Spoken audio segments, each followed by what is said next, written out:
Hey, book lovers, welcome back. I'm Kayla Thompson. If you're a fan of dark romance, morally ambiguous anti-heroes, angels, or in this case, fallen sons of Lucifer, then stay right here because today we're diving into a book called After Eden by C.L. Kowalchuk.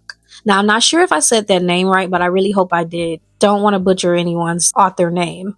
We've got kidnapping, questionable morality, broody men with wings, murder, monsters, and then there's Lucifer, behaving like the dramatic ex we all love to hate. If you've ever wondered what would happen if hell had HOA rules, but also a dramatic flair for emotional manipulation, this book is for you. So stay here and watch. So, the premise.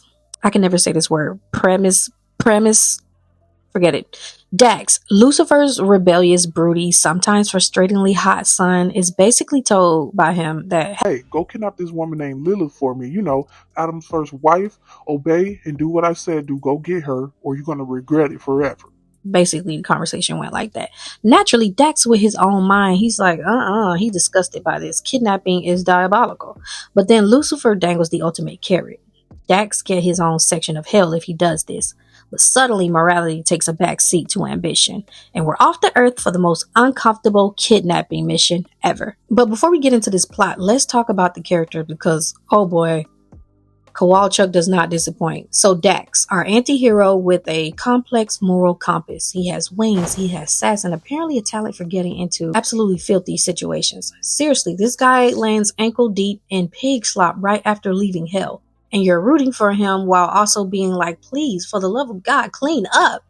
Like, you just landed in pig slop. That should be the first thing you do. But what I love most is that Dax is such a dude. Oh my gosh. His whole monologue just screams guy energy. He's funny, he's clever, he's protective, refreshingly straightforward, and honestly, I love him. He's my favorite character. So, Lilith, she's centuries old, fiercely independent, and deadly as hell. Like, think Don't mess with me unless you want to die in your own kitchen. that she gives that type of energy. Plus, she has a telepathic owl named Okana, which honestly, I want. I want that owl. Now, Lucifer, the ultimate manipulative drama king. And yes, I did say drama king.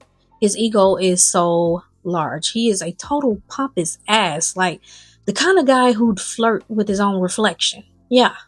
And honestly, it tracks. Literally, he's soulless, terrifying, and really, really needs to chill on the public display of domination. Like, what are you trying to compensate for? We know you're the king of darkness. We know you the man down here. Chill. But now the interactions between Dax and Lilith are electrifying. It's enemies to slightly less enemies with a side of sexual tension and mutual sass. And the humor is dark, but perfectly timed. Like, you'll laugh, you'll cringe, sometimes at the same time. But honestly, I found my heart pounding and aching on some parts. It's like I felt everything Dax was feeling, whether it was pain or excitement. I was there living in the moments with him. Now, the plot is messy, in the best way, of course. Dax goes to Earth expecting a simple job.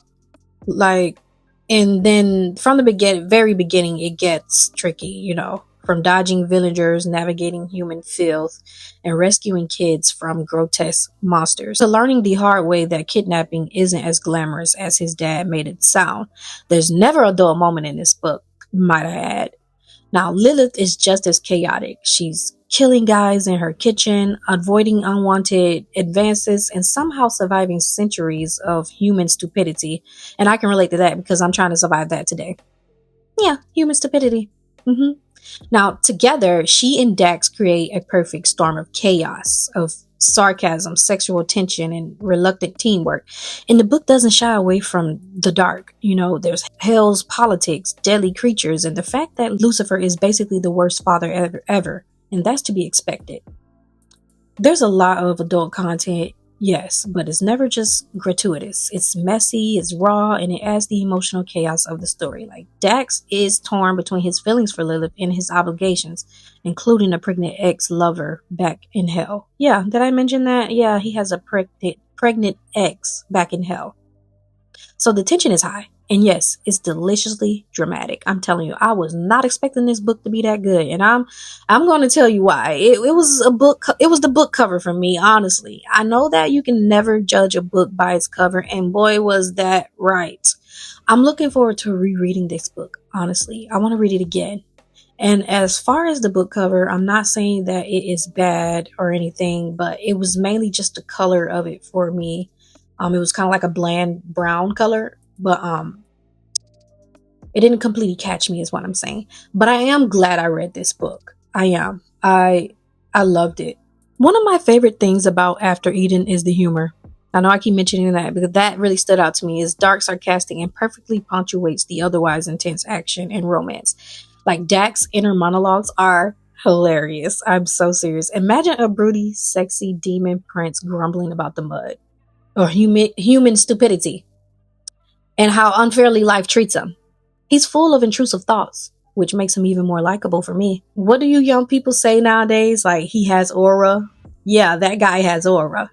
Yeah, I think I said it right. And Lilith, her dry wit is unmatched. Honestly, the banter alone could carry half the book. Between the two, I found myself laughing a lot. I mean, I see why she's attracted to Dax. Who doesn't like a funny guy? And he's hot. The book balances high-stake danger and supernatural horror with these moments of levity. Like, Kowalchuk doesn't take herself too seriously, and that keeps the story from becoming too grim. It felt humanly relatable, if you know what I mean. Like, I truly enjoyed it. So what really sticks with me about this book? The characters. Hands down, Dax and Lilith are complex, flawed, and relatable. If your idea of relatable is struggling with family trauma, moral dilemmas, and occasionally wanting to strangle your father, yeah, I guess that could be relatable. Also, the world building. Hell isn't just fire brimstone. It's a city with politics, neighborhoods, and creepy fascinating corners like Section 28. In the human world, it's just as grimy and frustrating, which is hilariously realistic. Kowalchuk builds tension, romance, and humor so that even in the moments of despair, you're hooked and entertained. Because like I said, the banter and monologues are literally entertaining within itself. Let's be honest, the sexual tension off the charts. It adds depth to Dax and Lilith's dynamic without derailing the plot. They were hooked to each other, and so when Dax finds out that she accepts his father's marriage proposal, I'm not gonna lie, reading his reaction to that literally had my heart hurting, like, for him. He was in love with her, and I could feel that through him. He just couldn't wrap his head around the idea of his father touching her, screwing her, mistreating her. Dax had to have her, and to watch this happen was something he could not stand for. So yeah, it gets really intense.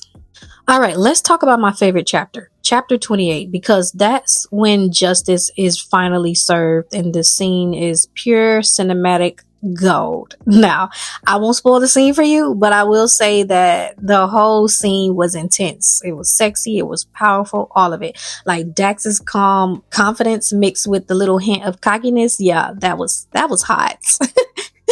I was sitting there like, yep, this is why he's my favorite. Like, sir, excuse me. That level of composure, that's a man who's already won the game. And honestly, scenes like that, like this, are why this book sticks with me. It's not just about the plot, even though the plot is great. It's not just about the plot as well. It's about the characters owning their power. And Dax, he's the embodiment of that. Like, he's cool, dangerous, protective, funny, the kind of guy you'd want on your side in a fight. And speaking of fight, let's get into that. The combat scenes are a blast. So I'm going to be true. I'm going to be honest. Usually I get lost in pages of action descriptions, but here everything was super easy to follow. I mean, the scenes were surprisingly digestible. I could picture every punch, every kick, especially Dax's, because of course he's casually cool while chaos erupts around him. I might have actually cheered out loud by reading the scenes because I feel like I was at the movies watching it all go down. I mean, I can't be the only one that reads a book and can actually see the scenes in my head like it's like I'm watching it on TV. So would I recommend After Eden? Absolutely. For fans of dark fantasy, snarky protagonists, and the kind of romance that makes you occasionally clutch your heart like I did. then this book is definitely for you. Why would I recommend this book? Oh, let me count the ways. First, the characters hit you with just the right mix of chaos, charm, and danger. Dax alone is worth the price of admission. The story is dark, sexy, and twisted in all the right ways, and the action scenes actually makes sense. Finally, because as I said, some books I read, my brain can't compute the action scenes.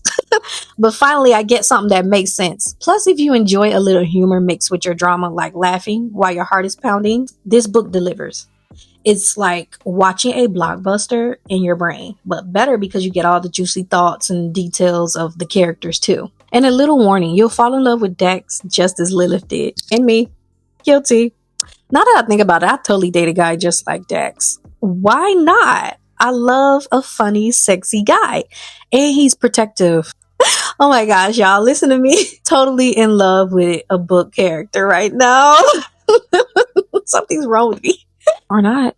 And there you have it. After Eden is chaotic, dark, sexy, and funny all at once. A perfect escape if you like your romance a little twisted and your heroes morally flexible. Thanks for watching. If you've read After Eden, tell me in the comments. Would you side with Dax, Lilith, or just burn Lucifer's whole castle down and run? Don't forget to like, subscribe, and hit that notification bell because trust me, you don't want to miss the next review. If I had to give it a rating, I would give it a 5 out of 5. Seriously, it's that good. Just read it. You'll thank me later.